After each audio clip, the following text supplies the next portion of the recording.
Hey, what's up? This is Aaron with Unison Audio. You might know me as one half of the electronic duo X and G.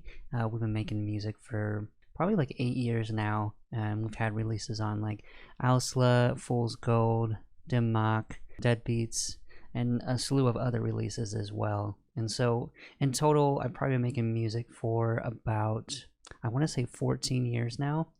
So, even though I've been making music for a long time, I still will get writer's block and struggle with trying to finish ideas.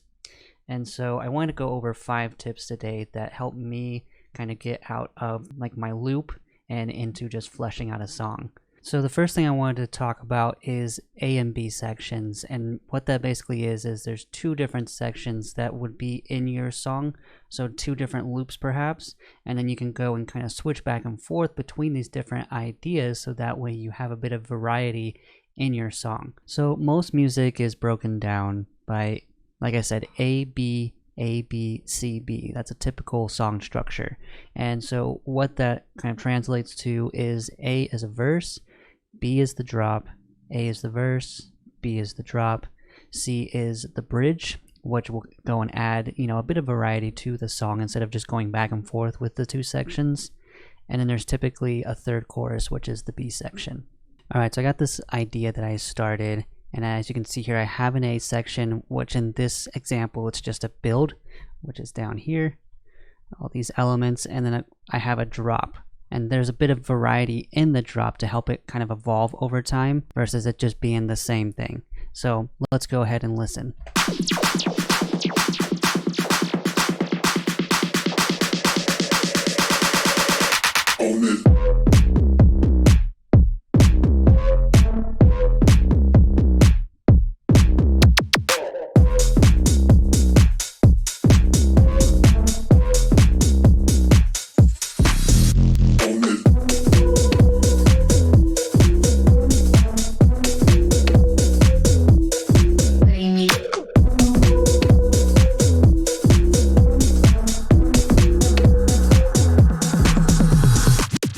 Alright, so now let's go ahead and dissect what's going on and how I came to these 2 different sections.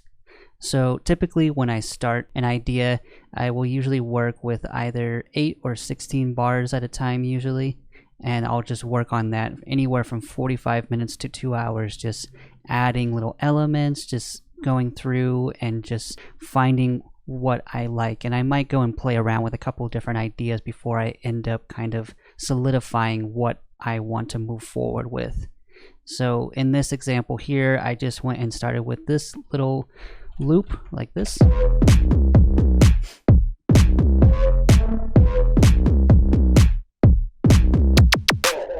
And as you can see here, I have another idea that I kind of played around with.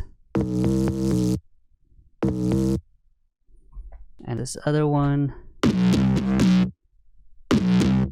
So then I'll kind of go through and just audition each of these until I find something that I'm like, okay, I'm feeling this. And then if I end up wanting to use these other ones later in, say, like a 2nd drop or 2nd chorus or whatever type of style I might be working on, then I can just go and take these elements that are turned off and bring them into later sections. So never go and delete anything, because you never know, it could come in handy later. So once I'm feeling good about the loop, I'll go ahead and just duplicate it over. And how I did that is just I held down Control-Shift-D on PC, or you can do Command-Shift-D on Mac, and it will go ahead and duplicate the loop over and just move everything over. If I didn't have all this, I can just go ahead and highlight everything like so in my loop and just hit Control-D. However, in this instance, I just use Control-Shift-D. So as you can see here, I got these 2 markers up here. I got A section and B section. And so this kind of rolls into the next point I wanted to bring up, and that is visualizing a structure. And so you can essentially use these markers to go and flesh out like a typical song structure. So to go and add these markers, you just hover up here until you see a little speaker icon, and then you just right click and you can select Add Locator. And then you can, type out whatever it might be, like say this is a verse or drop or whatever section you might be working on, and you can add these essentially anywhere and kind of visualize where certain sections might come in, where sections might change, etc. Now, what if you don't know how to go and structure out a song? Or what if you're like, oh, I want to mimic a certain song structure? Well, then what you can do is bring in reference tracks. And what I mean by that is you just bring in a song that you're inspired by or that you want to copy the structure of. Not necessarily the arrangement itself, but just the structure.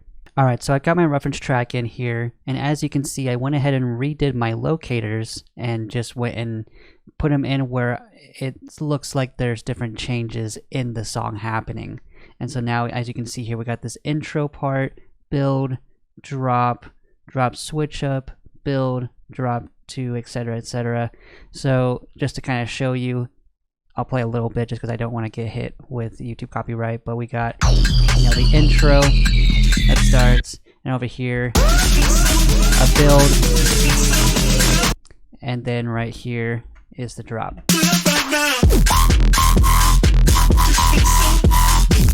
So yeah, as you can see, you can kind of visualize by listening to the song and pinpointing where exactly certain parts come in and where certain parts might go and fade out or change, switch up, whatever it might be. And that's a great way to kind of lay this out. And then I can go ahead and work down here below the reference track and mimic particular sections, so that way I can get a similar structure in my song. And then if I wanted to, I could go ahead and say cut these sections up and rearrange if I wanted to make it my own unique song structure. Alright, so now that we've talked about locators and we've talked about A&B sections and we've also talked about reference tracks, so I went ahead and muted the reference track for now, and I just went ahead and set locators based on the sections that I have here already. I went ahead and added a second build here. It's a bit longer than the first one. It sounds like this.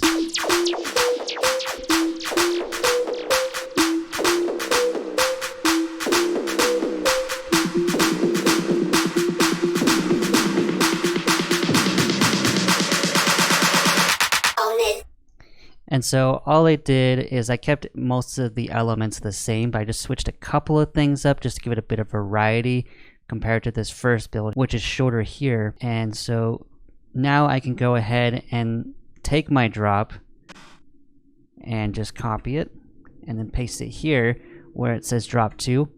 And now I can go and, add new elements, or I can turn off elements, or I can do different things to this to make it a unique second drop, or I could literally just copy and paste and have the drops be exactly the same. At the end of the day, it's up to you as the artist on what you want to do. Alright, so the third thing I want to talk about is what's called flow state. And so flow state is basically a state of mind in which you are just completely in the zone, you're really feeling what you're working on, and that is a great mental place to be when you're working on music. There's no distractions, you're really feeling what you're working on, and you're just go, go, go. You're not really thinking about details, you're just focused on getting your idea out or just getting the core idea out. A lot of producers will go and spend time EQing their kick or their snare and try to make everything sound good in the process of making music. But when you're first starting out an idea, don't focus on that stuff. Focus on the idea. Focus on the feeling, focus on the energy of the song, and you can mess with all the little details later. So essentially, when I'm working, I have two different sessions that I kind of think about when I'm making a song. I have a session that's just a flow state session, and I have a session where I'm just nitpicking and fine-tuning and doing all that stuff. And having the core idea makes it a lot easier to fine-tune because, I'm not spending a huge amount of energy and time trying to flesh out the idea. I'm just kind of adding all the little extra detail and sprinkles on top, whatever you want to call it. So the separate sessions thing kind of ties into the fourth thing, and that is something that I do, which is called the minute 30 rule. And so essentially what that means is just getting your track to 1.5 minutes, and then you have at least a main idea fleshed out. So if you can't do a full song, that's totally fine. Not many people can do a full song in a session, especially when you only have a couple hours to dedicate at a time, or you're new, whatever it might be.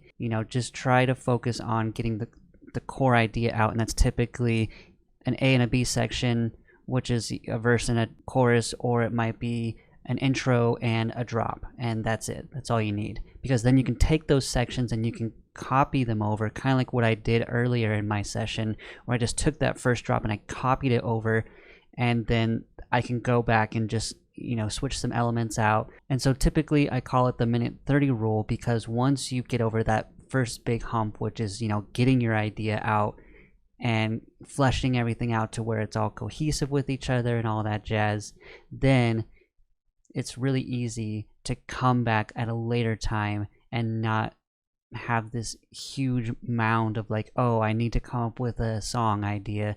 You have the core idea there. All you need to do is just copy and paste some sections over, switch some details out, and boom, you got a song. Alright, so the last thing I wanted to talk about is comparing, and there are positives and negatives to comparing. And so I want to talk about the negatives first and then the positive, because it's always good to leave on some good news. So negatives, when it comes to comparing, you're getting in your head and you're like, oh, my track isn't as good as so-and-so's track. And so instead of being motivated by that, you're discouraged. And so then you just have this mental block when you're getting in your DAW, and you're just like, why isn't my track as good as so-and-so artist? Why I want my track to sound like this, and etc., etc.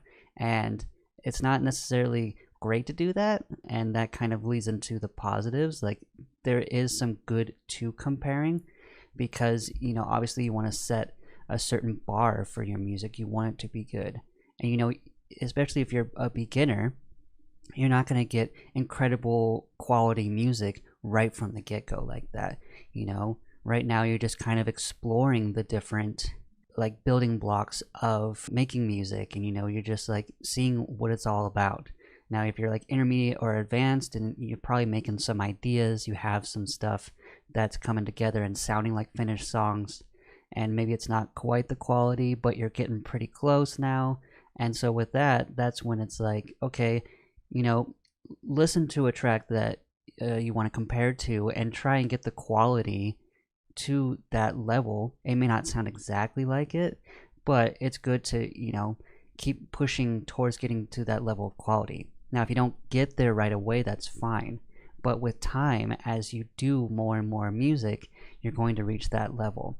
There's something called a 10,000 hour rule, and basically if you put 10,000 hours into anything, really, I would assume, then you'll start reaching the quality or the level of most professionals in whatever industry it might be.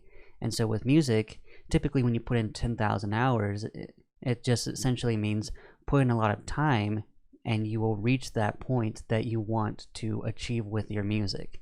And so for me, like I said, I've been doing music for 14 years, and I'm just now getting to the point where I'm like, I am happy with my music.